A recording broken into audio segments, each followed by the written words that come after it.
नमस्कार, मी ॲडव्होकेट राणी सोनवणे. मी आज एक ज्युनियरसाठी एक महत्त्वाचा व्हिडिओ करत आहे.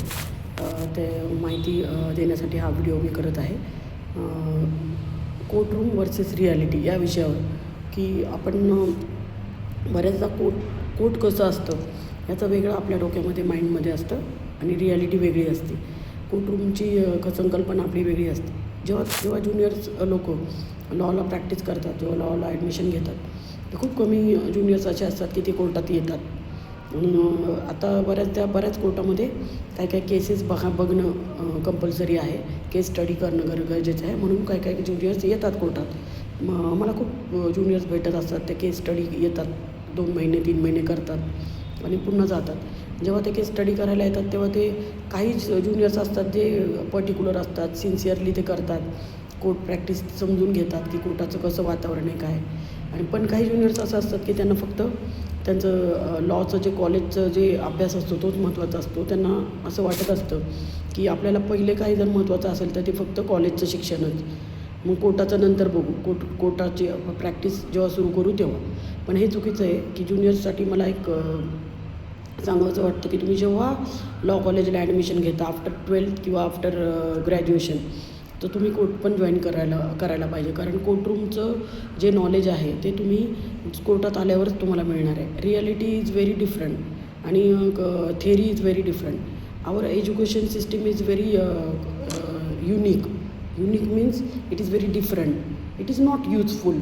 Y it is not useful? Because theory is different and practical is different. Law कॉलेजमध्ये जे शिकवतात, CPC, CRPC, एव्हिडन्स, किती स्टुडंट लक्षात ठेवतात, नंतर सगळं विसरून जात असतात, त्यांच्या काही लक्षात नसतं. दुसरं म्हणजे की कोर्टरूममध्ये थेअरी कॉलेजमध्ये थेअरी असते, थेअरी वेगळी आहे, प्रॅक्टिस वेगळी आहे. तुम्ही कोर्टामध्ये जेव्हा येता तेव्हा तुम्हाला पहिल्यापासून सगळं शिकावं लागतं.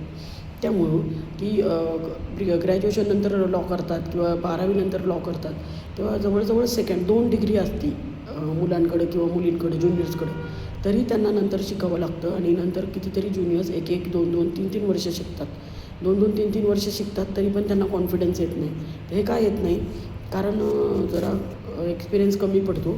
म्हणून जेव्हा तुम्ही शिकताय त्या शिकण्यापासूनच जर तुम्ही कोर्टामध्ये यायला सुरुवात केली तर मग तो तुमचा एक्सपिरियन्स वाढेल आणि तुम्हाला नॉलेज मिळेल आणि तुम्हाला कॉन्फिडन्स मिळेल.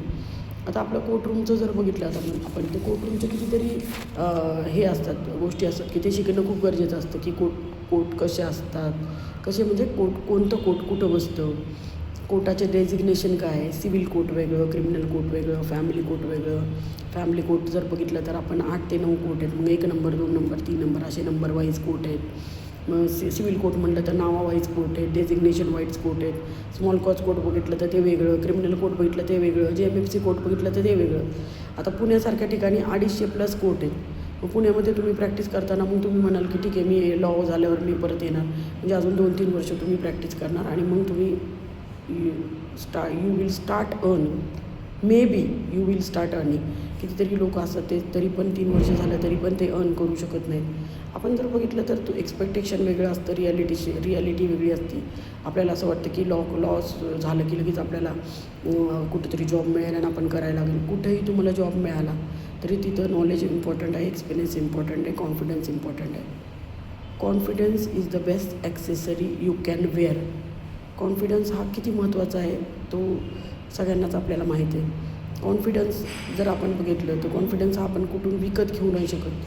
तो तुमच्याकडं असतो, तुमच्यामध्ये असतो म्हणजे तुम्हाला जर नॉलेज असेल, तुम्हाला जर माहिती असेल त्या विषयाची तर तुम्हाला कॉन्फिडन्स येतो.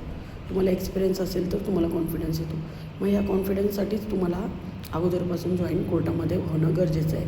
आता तुम्ही जर म्हटला की कोर्टामध्ये मी जॉईन करायला बोललो, तो फर्स्ट डे जर एखादा ज्युनियरचा असेल तर तो फर्स्ट डे कसा असेल? तर फर्स्ट डे जर एखादा ज्युनियरचा असेल तर फर्स्ट डे जो ज्युनियर येतो की जो खरंच त्याचा फर्स्ट डे असतो तो पहिल्या दिवशी पूर्ण भांबावून गेलेला असतो. He is confused whole day.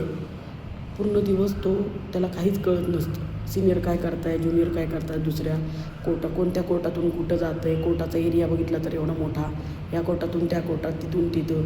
पहिला दिवस फर्स्ट डे इन कोर्ट खूप चांगला असतो तो, खरं तर मेमोरेबल असायला पाहिजे, असतोच तो. पण त्या दिवशी जर तुम्ही ते अनुभवण्यासाठी जर तुम्ही कोर्टात आला तर मग तुम्हाला कळेल की बाबा ह्या कोर्टामध्ये किती प्रकारचे कोर्ट आहे, ह्या कोर्टामध्ये काय काय कोर्टामध्ये एखाद्या एंटर करायचं असेल, एखाद्या कोर्टामध्ये जर if you want to enter in any court, मग त्याच्यामध्ये प्रोटोकॉल काय आहेत, कशा पद्धतीने तुम्ही जायला लागतं. जसं की जर तुम्ही AIBची एक्झाम पास झाला, LLB पास झाला, you can wear coat. If you are not means you are a student, you are learning in law college, then also you can wear coat. But if you want to wear this band, then after AIB exam or after LLB you can wear this band. तर advocate act तुम्हाला महत्त्वाचं आहे माहीत असणं. म्हणजे फक्त कोर्टामध्ये तुम्ही एंटर करणं हे महत्त्वाचं नाही आहे, तर त्यामध्ये की ॲडव्होकेट ॲक्ट पण तुम्हाला वाचणं गरजेचं आहे की ॲडव्होकेट ॲक्ट काय सांगतो, कधी काय करायचं. एखाद्या कोर्टामध्ये तुम्ही जेव्हा एंटर केलं तर तेव्हा गेल्या तुम्ही असं त्या जजकडं पाठ करून उभा नाही राहू शकत. त्या जजकडं गेल्या तुम्ही डायरेक्ट एंटर नाही करू शकत. गेल्या तुम्हाला यू हॅव टू बू. तर हे असं एक त्या चेअरला रिस्पेक्ट असतो. आणि मग त्यानंतर कोर्टाकडं तुम्ही जेव्हा मेन्शन करता की तुम्हाला तुमच्या मॅटरविषयी काय बोलायचं असतं, मग ते कशा पद्धतीने बोलायचं, कोर्टाला कसं मेन्शन करायचं, कोर्टाला कधी बोलायचं, कोर्टाला कधी नाही बोलायचं, कोर्टाला काय बोलायचं, कोर्टाला काय नाही बोलायचं, कोर्टाशी कसं बोलायचं, कोर्टामध्ये कसं वागायचं. तर ह्या इतक्या साऱ्या मॅनर्स आहेत, इतक्या मॅनरिझम आहेत, इतके सारे प्रोटोकॉल आहेत, इतके सारे महत्त्वाचे नियम आहेत. तर ते हे नियम एका दिवसात शिकणं गरजेचं नाही, एका दिवसात तुम्ही शिकू पण शकत नाही. मग याच्यासाठी तुम्हाला जेव्हा पण तुम्ही लॉ कॉलेजमध्ये एंट्री करता तेव्हाच तुम्हाला कोर्टामध्ये पण येणं गरजेचं आहे.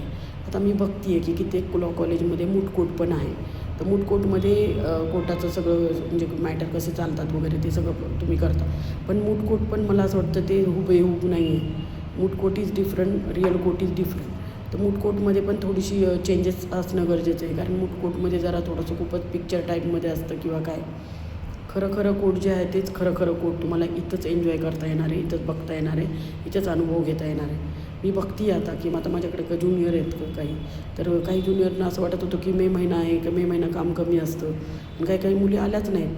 पण मे महिना हा जो असतो तो मे महिना सिव्हिल कोर्ट फक्त सुट्टी असते, पण फॅमिली कोर्ट पूर्ण चालू असतो, क्रिमिनल कोर्ट पूर्ण चालू असतो.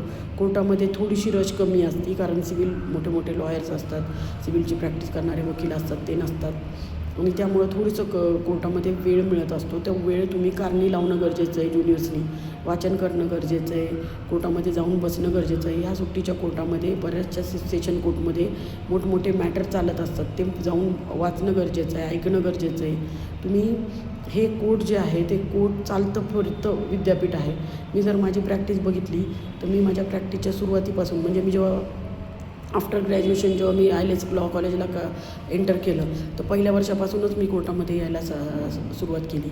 I am so lucky because I am second generation lawyer. My father was advocate आणि त्यामुळं मला खूप फायदा झाला, माझे वडील ॲडव्होकेट होते म्हणून. आणि मी माझ्या वडिलांच्या प्रॅक्टिसमध्ये पहिल्या वर्षापासून कोर्टामध्ये यायला सुरुवात केली आणि त्याचा मला खूप फायदा झाला. म्हणजे 3 वर्षानंतर जेव्हा मी लॉ पास झाले त्यानंतर मी कोर्टामध्ये मेन्शन करू शकत होते, ड्राफ्टिंग करू शकत होते, कोर्टामध्ये आर्ग्यू पण करू शकत होते छोटे वडिलांनी सांगितलेले मॅटरमध्ये. क्रिमिनल मॅटर मला माहिती होते, मला स्टेप्स कळत होत्या. स्टेप्स खूप महत्त्वाचं आहे. स्टेप्सवर आपण एक व्हिडिओ करणार आहे मी, की बऱ्याचशा ज्युनियर्सला स्टेप्स माहीत नसतात की या मॅटरमध्ये हे झाल्यावर काय, ते झाल्यावर काय. तर जेव्हा तुम्ही रोज कोर्टामध्ये येतात तेव्हा तुम्हाला स्टेप्स कळतात. कारण नंतर मग ज्युनियर्स असं कन्फ्यूज होऊ शकतो की आज काय हे केलं आहे, हे इश्यूज म्हणजे काय, हे प्रोसिज म्हणजे काय, हे डॉक्युमेंट का दाखल केलं, ह्याची ॲफिडेविट हे काय. अशा पद्धतीने तुम्ही ही सगळी जर माहिती घेतली तर कोर्टरूम आणि रिॲलिटीचा तुम्हाला फरक जाणवेल. त्यामुळे कोर्टात या आणि त्याची माहिती घ्या. थँक्यू. कसा वाटला मला व्हिडिओ नक्की सांगा.